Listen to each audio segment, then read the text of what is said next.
나팔절이 무엇이냐? 오늘날 우리가 송구영신 예배 드리면서 새해 첫날을 다 같이 이제 막 카운트다운 하는 그런 거랑 약간 비슷한 거예요.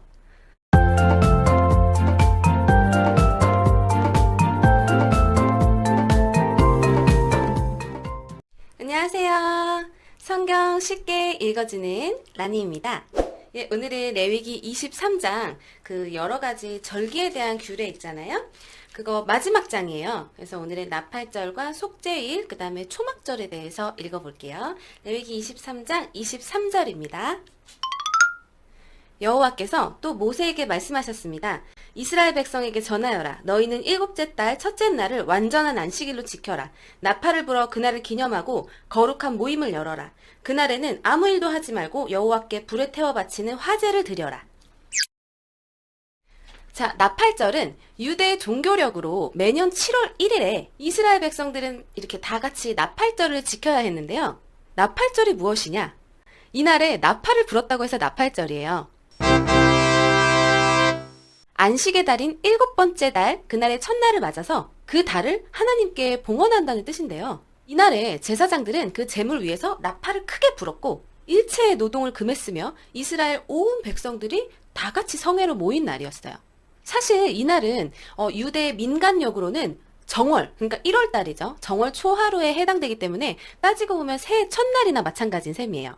그래서 신년절이라고도 불렸는데요. 유대 민간력으로는 새해 첫 달인 1월이고 유대 종교력으로는 안식의 달인 7월입니다. 그래서 이때 굉장히 많은 성일과 절기가 몰려 있었어요. 그달 초하루에 지키는 나팔절을 시작으로 그달 10일에는 속죄일, 그리고 그달 15일부터 21일까지는 초막절이 있어요. 그야말로 7번째 달은 거룩한 절기와 성회의 달이었는데요. 한 달에 행사가 3번이나 있으니 굉장히 많이 바빴겠어요. 이 나팔절에는 제사장들이 일정한 간격을 두고 하루 종일 교대로 나팔을 불었는데요. 이는 안식의 달이 도래했음을 이제 알려서 모두가 경건한 마음과 큰 기쁨으로 새로운 달의 첫날을 맞이할 것을 선포하기 위해서였다고 합니다. 오늘날 우리가 송구영신 예배 드리면서 새해 첫날을 다 같이 이제 막 카운트다운 하는 그런 거랑 약간 비슷한 거예요. 그리고 이때 사용되는 나팔은 전쟁 때나 뭐 군대 행진 시에 부는 그런 빠른 템포로 부는 긴 그 은나팔이 아니라 이렇게 구부러진 양의 뿔로 만든 뿔나팔이었다고 해요. 이런 뿔나팔은 은은하면서도 멀리까지 울려 퍼지는 오늘날 트럼펫 같은 나팔이라고 합니다. 이상 TMI였어요. 그리고 이제 이 나팔절에 대해서 간단하게 정리 요약하자면 7째 달 첫째 날 나팔을 불고 거룩한 모임을 여는 날입니다. 이날은 아무 일도 하지 말고 화제로 제사를 드리며 완전하게 안식일을 지켜야 하는 날이에요. 그 다음 내용 읽어보겠습니다. 26절이에요. 여호와께서 모세에게 말씀하셨습니다. 이 7째 달 10일은 속죄일이다. 그날에는 거룩한 모임을 가져라. 너희는 음식을 먹지 말고 불에 태워 바치는 화제를 드려라. 그날에는 아무 일도 하지 마라. 그날은 속죄일이기 때문이다. 그날의 제사장은 여호와 앞으로 나아가서 너희의 죄를 씻는 예식을 행하여라. 그날에 금식을 하지 않는 사람은 백성에게서 끊어질 것이다. 누구든지 그날에 일을 하면 내가 그 백성 가운데서 끊어버리겠다. 그날에는 아무 일도 하지 말아야 한다. 이것은 너희가 사는 곳에서 지금부터 영원히 지켜야 할 규례이다. 그날은 너희의 완전한 안식일이 되게 하여라. 그리고 그날에는 음식을 먹지 마라. 그날은 전날 저녁에 시작해서 다음날 저녁까지 계속될 것이다.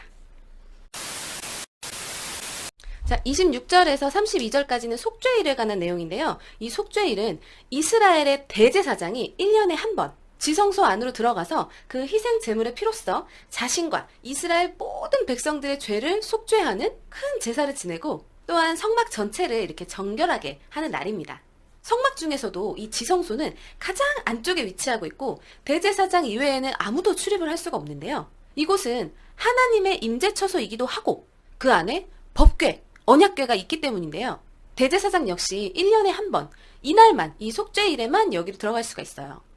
그리고 그 절차와 방법 또한 굉장히 까다로웠는데요. 이날에 모든 이스라엘 백성들은 공통적으로 첫 번째, 사소한 노동까지도 일절 금한 채 철저히 안식해야 됐고요. 두 번째는 성회를 열고 모두가 죄를 회개하며 다 같이 금식을 하면서 아주 경건하게 보내야 했어요. 그리고 세 번째는 이 대제사장은 절차에 따라서 엄숙하게 속죄 제사를 드려야 했는데 특히 두 염소 의식을 거행해야 했어요. 여기서 등장하는 아사셀 염소, 굉장히 중요한 역할을 하고 있고 또 굉장히 어떻게 보면 좀 불쌍한 역할을 하고 있는 염소인데요. 아사셀 염소가 뭔지 잘 모르신다면 이 영상을 꼭 클릭해주세요. 그래서 속죄일에 대해서 요약 정리하자면 유대 종교력으로 7월 10일, 그러니까 9일날 밤부터 10일날 밤까지, 저녁까지 거룩한 모임을 가지고 아무 일도 하지 말고 모두가 금식하고 회개하면서 화제로 제사를 드리는 날입니다. 그리고 대제사장이 지성소에 들어가서 본인과 본인 가족과 이스라엘 모든 백성의 죄를 씻는 예식을 행하는 날, 이런 내용입니다. 속죄일은. 그리고 다음 내용 읽어볼게요. 여호와께서 또 모세에게 말씀하셨습니다. 이스라엘 백성에게 전하여라. 일곱째 달 15일은 초막절이다. 여호와를 위해 지키는 이 절기는 7일 동안 계속될 것이다. 그 첫째 날에는 거룩한 모임을 가져라. 그날에는 아무 일도 하지 마라. 너희는 7일 동안 매일 여호와 앞에 화제를 위한 제물을 바쳐라. 8일째 되는 날에는 또다시 거룩한 모임을 가져라. 그리고 여호와께 화제를 위한 제물을 바쳐라. 그날의 모임은 거룩한 모임이므로 그날에는 아무 일도 하지 마라. 이상의 절기들은 여호와의 특별한 절기들이다. 각 절기에는 거룩한 모임을 가져라. 너희는 화제를 바쳐라. 번제물과 곡식제물과 희생제물과 부어드리는 전제물을 각각 정해진 날에 바쳐라. 너희는 여호와의 안식일에 바치는 것 말고도 이 제물들을 더 바쳐라.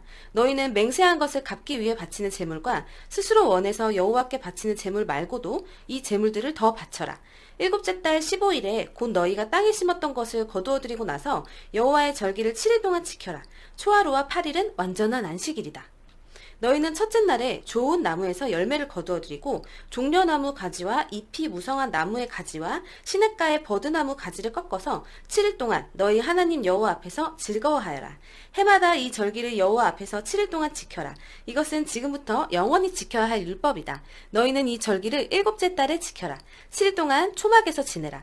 이스라엘에서 태어난 모든 백성은 7일 동안 초막에서 지내라. 이것은 내가 너희 이스라엘을 이집트에서 인도해내던 때에 너희를 초막에서 살게 하던 일을 너희 후손에게 알려주기 위해서이다. 나는 너희 하나님 여호와이다. 그리하여 모세는 여호와께서 정하신 절기들을 이스라엘 백성에게 알려주었습니다. 네, 마지막 절기는 초막절입니다. 초막절은 야외에다가 초막을 짓고 거기에서 지내면서 출애굽 이후에 이스라엘 백성들이 광야에서 생활했던 것을 기념하는 절기예요. 그리고 또 한 해의 수확을 마무리하면서 올 한 해에도 풍성한 소출을 거두게 해주신 하나님의 은혜에 감사하는 일종의 추수감사제이기도 해요. 그래서 이 7일 동안 날마다 제물을 불살라 바치고 초막절이 지난 8일째 되는 날에는 다시 또 거룩한 모임을 갖고 또 제물을 불살라 바쳐요. 마무리 제사죠. 이날도 마찬가지로 어떤 일도 해서는 안 되고요. 한마디로 말해서 땅에서 모든 곡식을 거두고 난 뒤에 7일 동안 하나님께 감사하는 잔치를 벌이는 거예요. 그게 이제 날짜가 일곱째 달 15일부터 21일까지입니다. 그리고 잔치가 시작되는 첫째 날과 잔치가 끝나는 마지막 날 안식하는 날이고요. 이해되시죠? 특히나 초막절의 첫째 날에는 자신들이 직접 가꾼 그 과일 나무에서 가장 좋은 열매를 거두어들이고 그거를 이제 몇 개 이렇게 따로 빼서 종려나무 가지와 무성하게 우거진 막 큰 나무까지 그리고 시냇가에서 버드나무 가지를 꺾어와서 잔치를 벌이라고 하는데요. 이때 이스라엘 백성들은 이 절기가 계속되는 7일 동안 집 아니고 바깥에 초막에서 생활을 하는 거예요. 완전한 이제 단체 캠핑 느낌으로. 그리고 이 초막절은 한 해 동안 경작한 모든 토지의 소산물을 다 거두어들이고 나서 창고에 저장한 다음에 지냈기 때문에 수장절이라고도 불리었고요. 야외에다가 장막처럼 이렇게 초막을 짓고 7일 동안 거주했기 때문에 장막절이라고도 불렸어요. 이렇게 또 이름이 세 가지나 돼요. 초막절, 수장절, 장막절. 이렇게 또 헷갈리잖아요. 그죠? 그래서 저는 그냥 뭐 수초장, 초장수 이런 식으로 외웠는데요. 이거는 뭐 꼭 굳이 외워야 하는 뭐 시험 공부 같은 건 아니지만 일종의 성경 상식, 그냥 기독교 상식 정도 그냥 알아두면 좋은 내용이죠. 그래서 제가 이전에 올렸던 또 이제 해당 영상 링크를 또 올려드릴 테니까 참고해서 보시면 또 좋을 것 같아요. 그리고 초막절 기간인 7일 동안은 번제단 위에서 매일매일 번제와 소제와 속죄제의 희생 제물을 불살라 드렸고 제8일째에는 절기의 마감을 기념하는 대성회를 가졌다고 하는데요.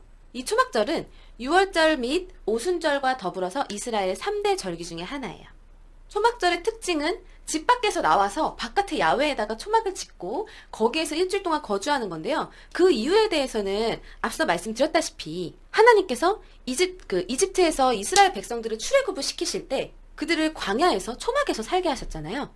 근데 광야 생활이 다 끝나고 가나안 땅에 정착해서도 그 후손들이 그 사실을 잊지 않고 머릿속에 기억하게 하시려고 계속해서 그거를 이제 반복을 하는 거죠, 해마다.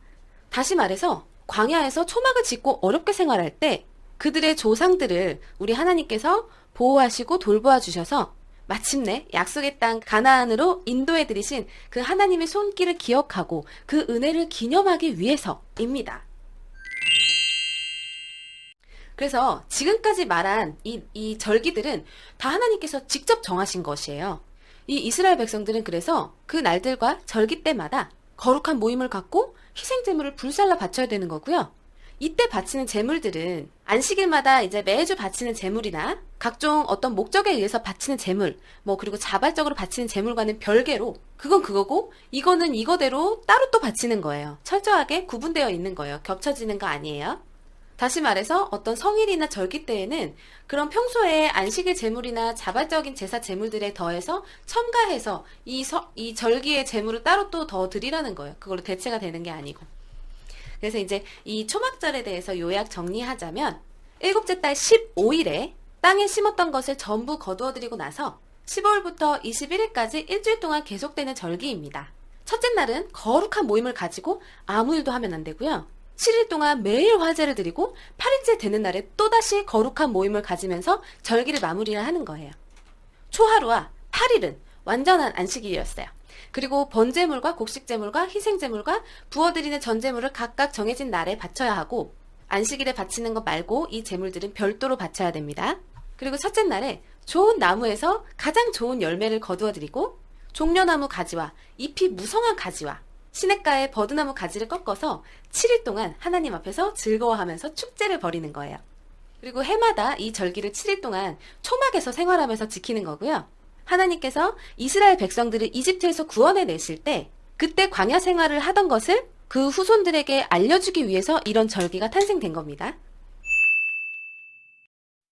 네, 오늘도 성경 공부하느라고 수고 많으셨고요.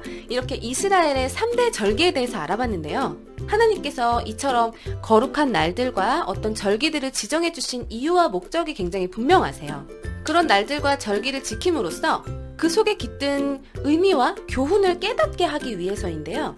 우리가 그냥 책으로만 어떤 거를 읽는 거랑 내가 이거를 직접 체험해보는 거는 완전 천지차이잖아요. 그쵸? 그래서 하나님께서도 이 이스라엘 백성들에게, 그러니까 정확하게는 그 후손들에게 그냥 단순히 이 지식을 알려주는 것 뿐만이 아니라 이렇게 절기를 직접 몸소 체험하게, 지키게 함으로써 지난날에 베푸신 하나님의 구원과 돌보심의 은혜를 새삼 느끼게 해주는 거죠. 그리고 더욱더 하나님께 감사하는 마음으로 하나님 말씀에 순종하며 살아가도록 이렇게 독려하기 위해서라고 보시면 되겠습니다. 오늘도 긴 영상 끝까지 함께 해주셔서 고맙습니다. 영상이 도움되셨다면 좋아요와 구독을 눌러주세요. 안녕!